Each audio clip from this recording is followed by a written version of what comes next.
네, 여러분 안녕하십니까. 오늘 어차피 금요일이기도 하고 혼자 부지런히 얘기하고 마무리를 해보도록 하겠습니다. 최근에 좀 여러 가지로 다사다난해가지고 좀 다들 지금 정신없는 시간들을 보내고 계실 것 같은데, 최근에는 더필73이 매각 소식이 있었어요. 정확하게 이제 매각이 된 것도 아니고 뭐 그렇긴 한데, 지난 라방 때 얘기를 했거든요. 어쨌든 그 리처드 마이어 플러스 삼성물산 조합은 보고 싶다 이런 얘기를 했는데, 그거는 이제 보기 어려워진 게 좀 맞는 것 같다는 생각이 들고, 근데 뭐가 될지 이런 거에 대해서 업계에서도 얘기가 되게 많거든요. 뭐 노인복지가 된다 뭐가 된다. 근데 그건 사실 모르는 거고 매수자가 알겠죠. 아, 그리고 맞아, 어제 기사가 났는데 그 한남동 부영부지 어떻게 되냐 이거 가지고 많이 얘기했었는데, 2심에서 또 부영이 이제 서울시에 패소를 하게 되면서 공원 쪽으로 가게 된 건 맞습니다. 가게 된 건 맞아요. 사실 가격적으로 보거나 나이너 한남 입장에서 보면은 이제 좋은 소식이라고 볼 수 있는 건데, 어쨌든 또 이제 고급주택 공급될 땅 하나 사라진 거니까. 그래서 제가 최근에 많이 하는 얘기는 이제 하이엔드 시장이 최근에 물론 이제 흉흉한 얘기가 많은 것도 그렇지만, 그러니까 대형 하이엔드 주택은 또 이제 공급되는 거가 이제 어려운 게 있고, 소형 하이엔드는 입주랑 임대가 이제 어려움을 겪고 있고 여러 상황인데, 그런 상황에서 또 새로운 지금 시장에 맞는 그런 좋은 상품이 나와가지고 에트로노 청담이나 이런 것처럼 또 좋은 결과가 있어가지고 또 많이 지어지고 또 가격도 오르고 이래야지 제가 뭐 10년 뒤 20년 뒤에 먹을 게 많지 않겠냐. 지금 당장 그걸 떠나서 더필73 같은 경우에는 또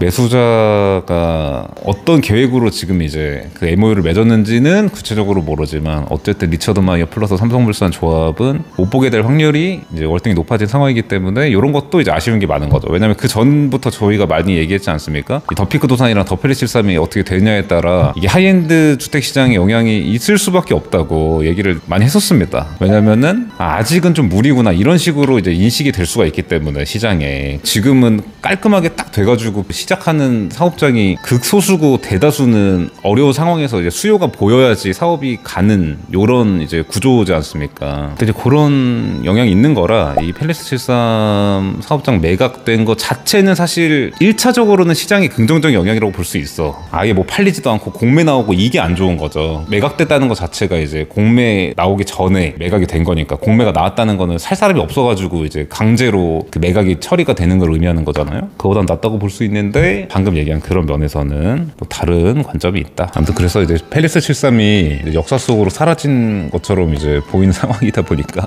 더피크도산이 굉장히 중요한데, 더피크도산은 또 묘하게 달라요. 그냥 이제 어렵다, 뭐 PF가 어렵다, 뭐 이런 거는 이제 큰 틀에서 비슷하다고 볼 수 있지만, 쉽게 요약하면은 이제 수요는 어느 정도 증명이 됐는데 이제 시공사를 찾기가 어려운 뭐 이런 이슈. 근데 또 긍정적인 거는 이제 사업 주체가 좀 힘이 있고 좀 큰 디벨로퍼라서 그 더필73 시행사보다도 더, 그래서 어떻게 이 문제를 해결해 나갈까, 그게 좀 주목이 되는 상황이라고 볼 수 있을 것 같습니다. 그러니까 물론 이제 어떻게 뭐 해결해 나갈지 뭐 이런 거는 저도 모르고 시장에서도 뭐 예상이 잘 안 되는 내용일 텐데, 그래서 사업 주체가 뭐 예를 들면 좀 낮은 시공사를 뭐 정하고 뭐 다른 걸로 뭐 신용을 보강해가지고 뭐 아무튼 사업성을 뭐 만들어가지고 뭐 이렇게 한다든지 그런 방법이 있지 않을까. 더필73 완전히 무산된 건가요? 일단은 매각됐다 이렇게 이제 기사가 나왔는데, 완전히 무산된 건가요?는 노입니다. 일단 결론적으로. 왜냐면은 지금 MOU를 맺은 거고, 그 전에 이제 이행돼야 되는 것들이 당연히 있을 거예요. 그리고 기계약자들도 이미 있는 상황이기 때문에 그런 것들도 완만하게 처리가 돼야 되고 이런 상황이 있죠. 그리고 매수자가 어떤 의중인지는 모르기 때문에 뭐 노인복지가 될지 호텔이 될지 이거는 지금 얘기 나오는 것들은 그냥 추측이라고 보면 된다라고 보시면 됩니다. 제가 최근에 많이 하는 생각이, 아예 그냥 하이엔드 상품을 안 하면 모르겠는데 하이엔드 상품을 공급을 하려고 하면은 제발 그냥 비싸게 지어서 비싸게 팔 생각을 하면 좋겠는 거예요. 하이엔드니까 당연히 수요층도 그런 걸 원하는 거고, 근데 물론 아낄 게 있고 이제 돈값을 하는 게 있는데, 제가 맨날 얘기하는 거 대표적으로 천장고를 얘기하는 건데, 천장고만 있는 건 아니에요. 개인 부자가 와도 못 바꾸는 거를 얘기하는 건데, 예를 들면 주차장 들어가는 거나 아니면 주차장 그 자체, 아니면 복도 천장고, 복도 폭 이런 거를 얘기하는 건데, 복도 폭 같은 것도 10cm만 넓어져도 엄청 차이가 난단 말이에요. 그러니까 우리가 가는 그런 고급 호텔이랑 오피스텔 복도랑 거의 20cm 정도 차이예요. 그거밖에 안 나는데 그렇게 차이가 나게 느껴지는 거란 말이에요. 근데 물론 20cm 넓히려면 되게 많은 거를 이제 포기해야 된다고 느끼죠, 공급자는. 근데 오히려 이런 거는 돈값을 한다는 거예요.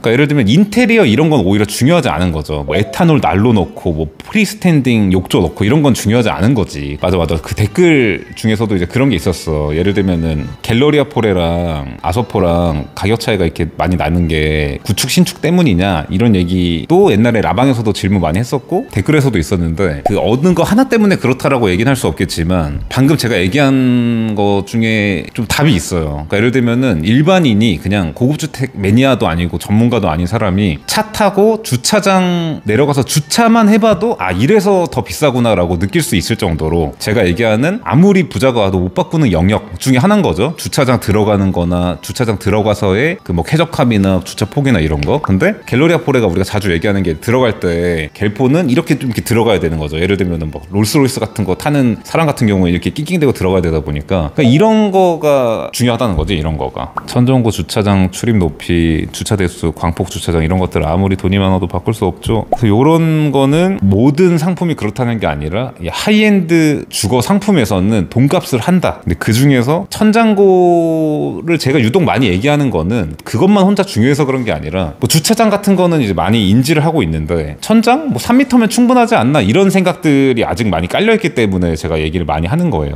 근데 그 라방에서도만 해도 그렇고 실제로 막 해외 고급주택 같은 거 좀 이제 보러 다니고 이런 거 좋아하는 분들은 기본 4m다 막 이런 얘기 많이 해요. 실제로 많이. 근데 우리는 3m만 해도 충분히 높지 뭐 이런 얘기를 유독 많이 해서 제가 천장고 얘기를 많이 한 거고. 아서포 인기 몇 년 더 갈까요? 하이엔드 생기니까 세월이 흐르면서 낡아서 인기가 좀 떨어지겠죠 했을 때 갤포나 한남더일처럼요 라고 하기에는 갤포랑 한남더일을 묻기에는 애매한 게 이제 한남더일 같은 경우에는 애초에 컨셉 자체가 좀 어르신 타겟 고즈넉한 리조트 컨셉이어가지고 좀 낡아도 괜찮은 거예요. 이게 단순히 뭐 대지 지분이 많으니까 깡패다 이런 논리로 가격이 형성되는 게 아닌 거죠. 실제로 그거는 이제 큰 틀에서 얘기인 거고. 근데 갤포는 원래도 약간 뉴욕 같은 데에 있는 고층 레지던스 같은 거를 추구한 젊은 영일리치 같은 사람들도 어울리는 그런 고층 주상복합이었기 때문에 낡았을 때 더 영향이 있고 그것 때문만이 아니라 제가 아까 얘기하는 그런 주차장 들어가는 이런 게 더 약간 영향이 있는 거죠. 그래서 이게 낡으면 그냥 그렇게 된다 이런 논리는 안 맞아요 사실은.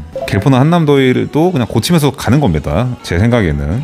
그렇게만 해도 좋고. 근데 인기는 사실 10년은 더 갈 거는 같은데 그 갭은 줄 것 같아요. 왜냐면 지금 아서포가 단기적으로 좀 많이 갭을 벌렸는데 그러니까 하이엔드 시장 안에서도 다른 애들이랑 많이 갭을 벌렸는데 그 이유가 뭐냐면 아서포를 좋아하는 이제 고수요층과 뭐 다른 나인원남 한남더일을 좋아하는 그 수요층 중에 지금은 아서포 수요층들이 좀 상황이 좋아요. 이 차이가 있습니다. 그러니까 예를 들면은 젊은 뭐 투자자 사업가 이런 분들 뭐 스타트업 주식 부자 코인 부자 막 이런 분들의 상황이 좋은데 이런 분들은 뭐 처음에는 아서포 나인원 뭐 이렇게 하다가 아서포를 또 일반적으로 좀 많이 좋아하는. 근데 나인원은 물론 젊은 부자들 도 좋아하지만 기업인이나 그런 뭐 우리가 소위 정재계 인사라고 부르는 이제 그런 분들이 좋아하는 경우가 많기 때문에 이게 이제 한 지금 고급 주택이라고 해도 아직 그냥 일반적인 사람들한테는 돈이 많고 적고랑 별개로 한 100억 초중반 정도까지를 생각을 하지 막 한 170억 넘어가고 이런 거는 아직은 되게 성공한 신흥 부자들의 영역인 게 좀 맞아요. 젊은 신흥 부자들이 보통 첫 번째로 꼽는 게 아서포기 때문에 그러니까 이런 영향으로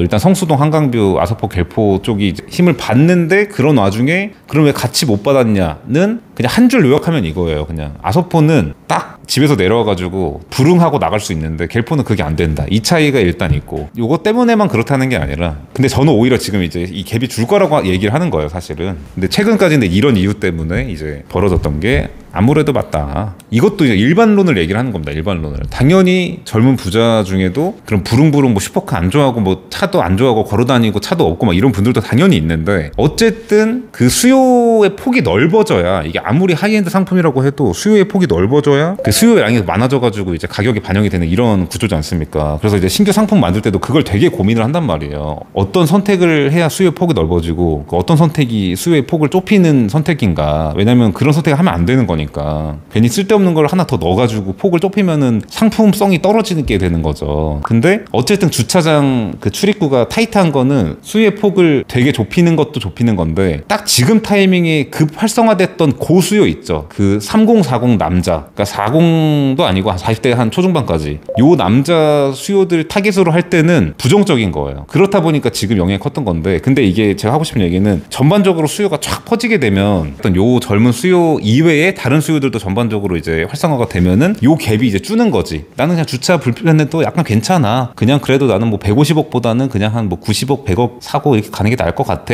요런 분들이 이제 오다 보면은 이렇게 갭을 메우게 되고 뭐 요런 느낌. 갤포 아서포 얘기를 하다면 그렇습니다.